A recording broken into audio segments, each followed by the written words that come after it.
Hiya, what's up? Well, it's been a while, and I'm happy to say that I'm back. I'd love to thank all my new subscribers. I'll try not to go offline like this again. I've had a lot of exams recently, and now they're over. So let's make a new doll.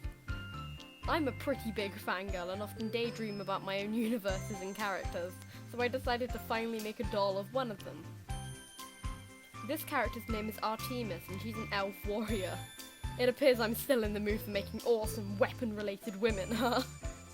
Anyway, Artie is a freedom fighter who uses a large arsenal of weapons to fight for her rights.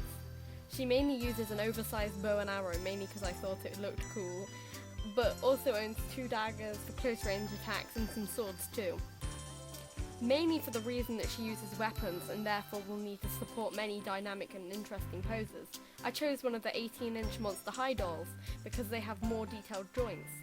They have a chest joint which regular Monster High dolls do not have, and I thought that would be really helpful, also with the double jointed elbows and knees. Also, I really want to make another 18-inch Monster High doll. Let's get started. We're going to start with removing her hair. I intend to keep the white and black parts to use for myself after they're cut, so I section off the respective parts. To make it easier, I hold the white parts in 2 pigtails and... she's totally giving me a Harley Quinn vibe. Frankie's factory paint is already adorable to begin with, so now it's really giving me that feeling.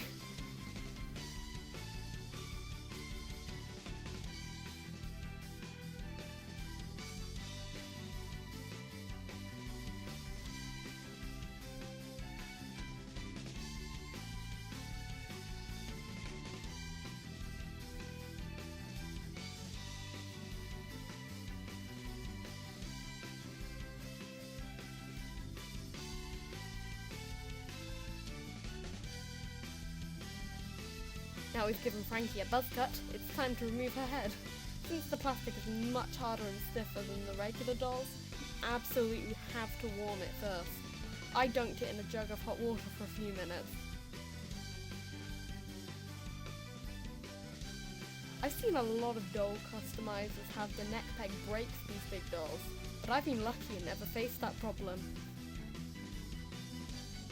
When I was removing it, the inner tube turned itself inside out, which is something that's never happened before. An easy fix, but funny nonetheless.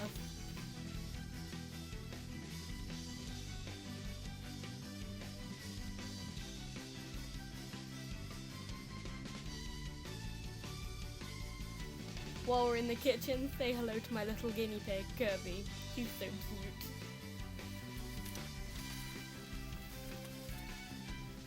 You know the drill by now. I use acetone to remove the doll's factory paint. This took quite a while since she's much bigger.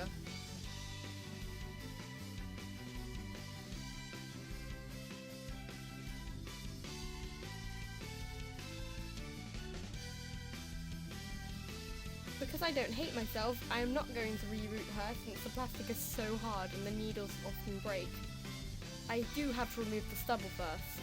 To make this job much easier, I cut along the scalp line to remove the crown. This makes the job easier to remove the stubble instead of just removing it from the neck hole, and gives me access to insert eyes later. The head was so hard right now, so I had to heat it up again.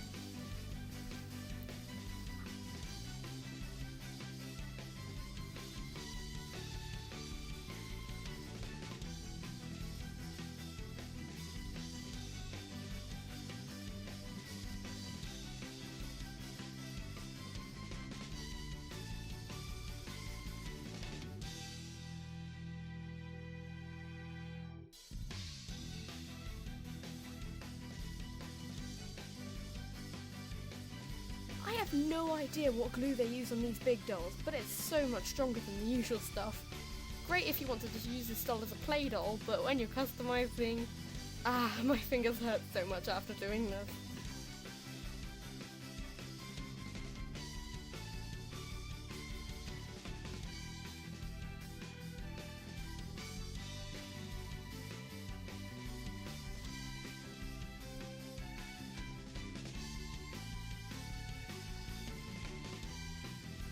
Like I said earlier, I plan to make her inset eyes.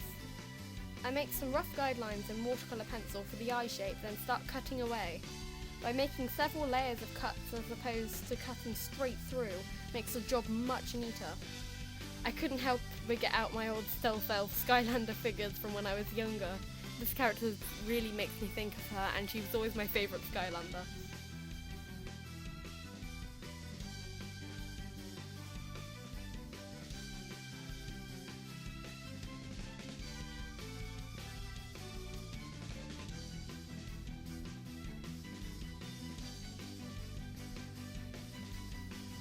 The eyeline is still quite thick, so I carefully cut the edge thinner.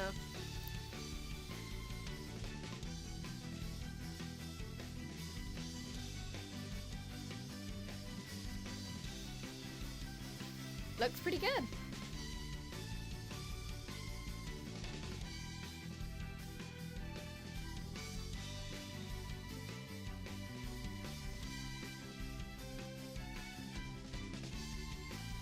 There's a few little body mods we need to make before we make the eyes. She's an elf, so we need to extend her puny little ears. Using wire, I puncture through the ear holes to make a base for the clay to grip onto.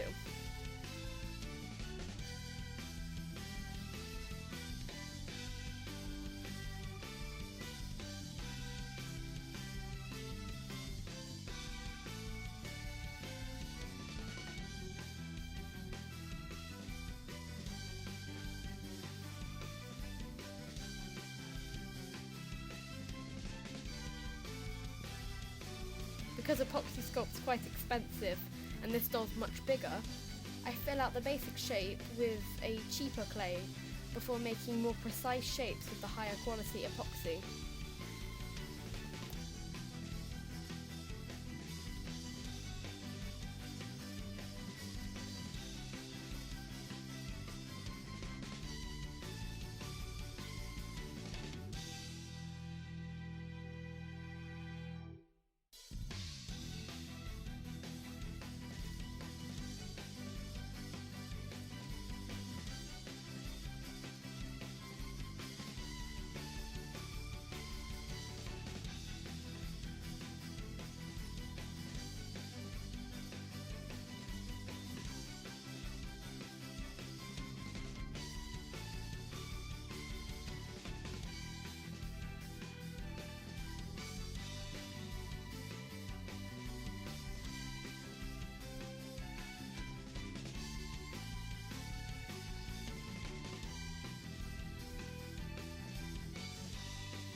While we have the clay out, I sculpt her upper arms to make them look more muscular, similar to what the DC Superhero Girls dolls have. I only own one, which is my Breath of the Wild custom Zelda doll, and I took a lot of reference from her during the sculpting. Let's sort out that neck peg. I struggled getting the head back on my first 18-inch custom doll, so let's play around with the original peg. Step 1. Remove the original neck peg. It's too stiff to have it as itself, so we're going to cut it off. I tried to cut through with an X-Acto knife, but it was too stiff, so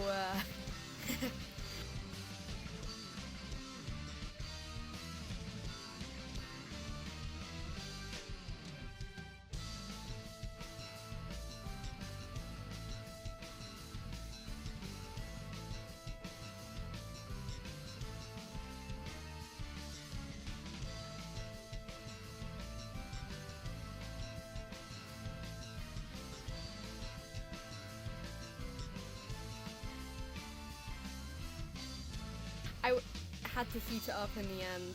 If you're a child, please get adult supervision with this. This is quite dangerous, and the knife is already sharp as it is, and it's really hot. But eventually I was able to cut through and pull the peg out, which is what you see here. Step 2. String an elastic thread or strip through the bar and the neck. Loop the edges by sewing or tying them. This will be very helpful. I wanted to show off how the head would string onto the body, so here's a half-finished preview with a needle going through. Step 3. I modified the crown piece to have a wire hook on the inside to loop the elastic onto. This was done the same way I made the ears. Step 4. Carefully loop the elastic onto the hook to hold all 3 pieces together.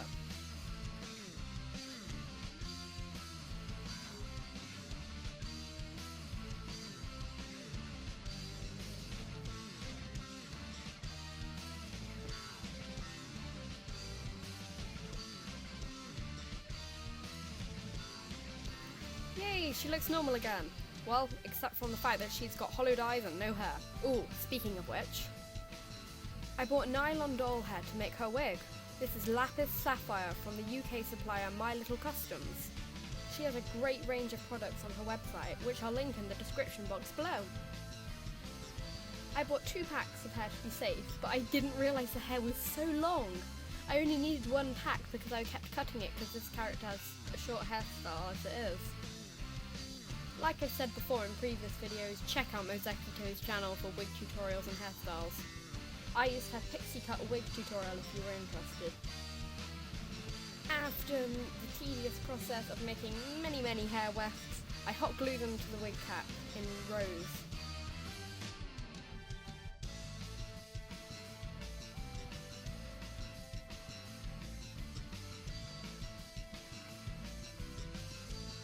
I found the nylon hair more springy and harder to work with, but it still looked great in the end.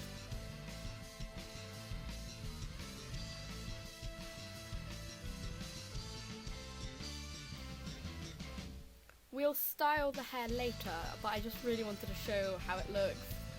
She's got the long fringe, very similar to my Godfather doll. And let's move on to her clothes. I sewed her a pair of baggy trousers, and because she's bigger, I could add more details. I added belt loops for a functioning belt, which is really cool. For the top half, I took out all my fabrics in the correct colour palette for the doll from my scrap fabrics box. I particularly liked this navy textured fabric, which I also happen to use in my Sapphire cosplay. Alright, it's settled. I used that fabric for the tabard, which I sewed and turned a tube and hand sewed down the sides with a white embroidery thread.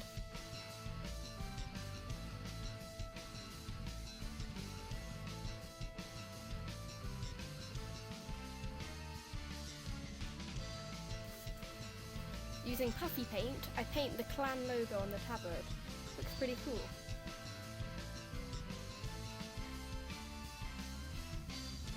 Her cloak is far too bright and clean, so I weather it down with acrylic paints. I used 3 different tones of brown and it was so fun to do.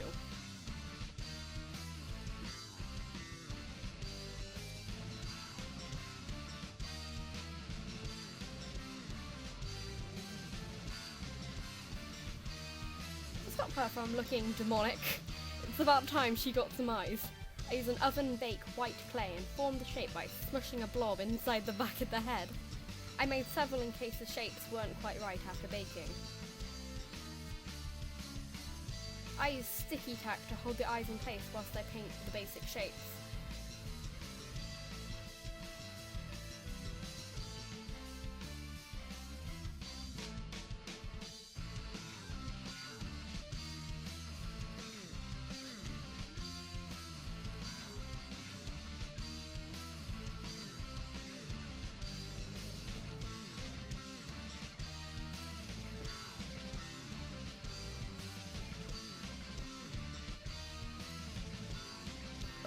Her eyes are a deep red to contrast against the skin and hair, which are both blue. I took time shading them to add more and more detail and added lots of gloss at the end. This was so different than usual. I usually just paint the eyes onto the plastic, but it was fun to do things differently. Gotta do it again soon. We've done so much on this project, but there's still one major thing we need to do. The character's skin is a light blue, unlike Frankie's mint green skin, so I mix up with the correct colour and water it down to minimise visible brush strokes. A few layers of paint later, I seal it with matte Mod Podge to prevent it scratching off. Right now she looks far too friendly, so let's paint her face. I bought a new box of pastels recently and couldn't wait to use them. I apply darker blues to the eyelids and lips to accentuate the wrinkles and make them look further back regarding the eyes.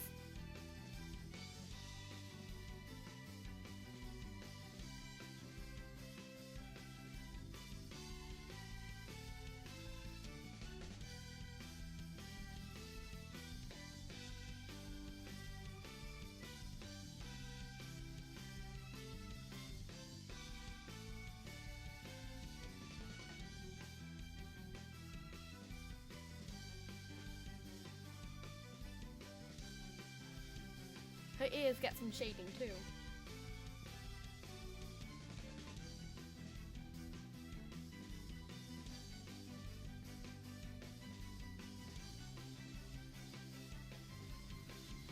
To draw the eyebrows, I temporarily pop the eyes back in to get a better placement. I struggle to do it without knowing where the eyes go. I need her to look stern since she's a powerful clan leader, so that's why the eyebrows are more arched than usual.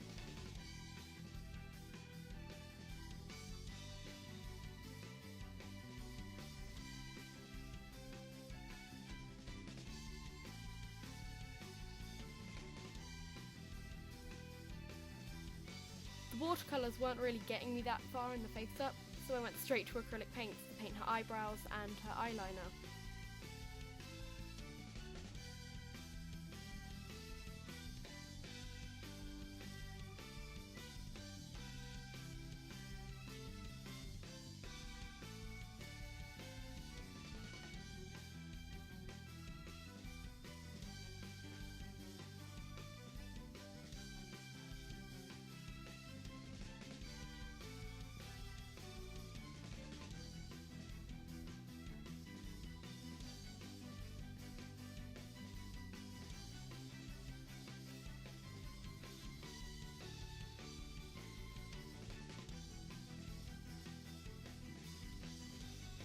After gluing her eyelashes in place, I can stick the eyes in permanently too.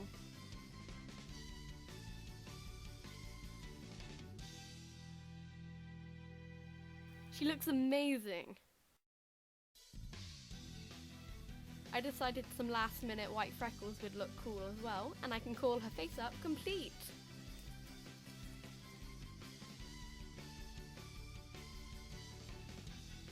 As one final touch, I decided to make her bow. Like usual, I followed Dollightful's awesome armor tutorial to make it. I love making awesome weapons, and lots of my dolls are knight or warrior inspired as a result of that.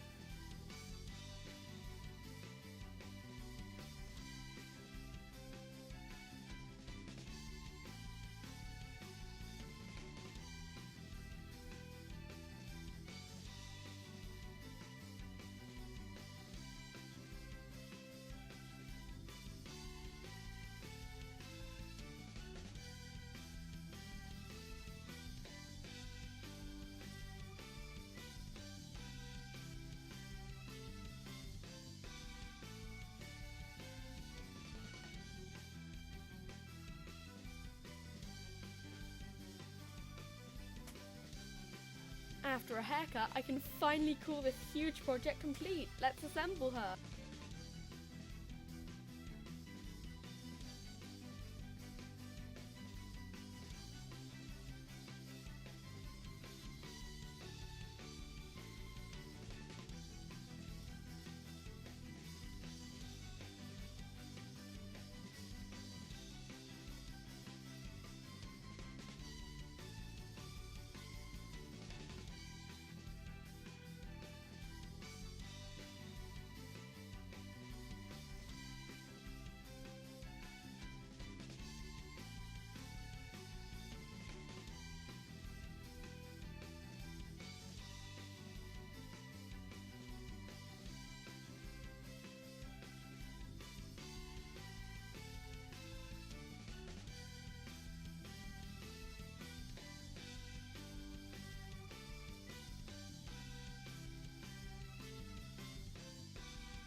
This was my longest doll project due to all the small details I decided to include. I think she took just over 2 weeks in the making, wow. It was so fun, I'd happily do it again. I might make another big doll soon.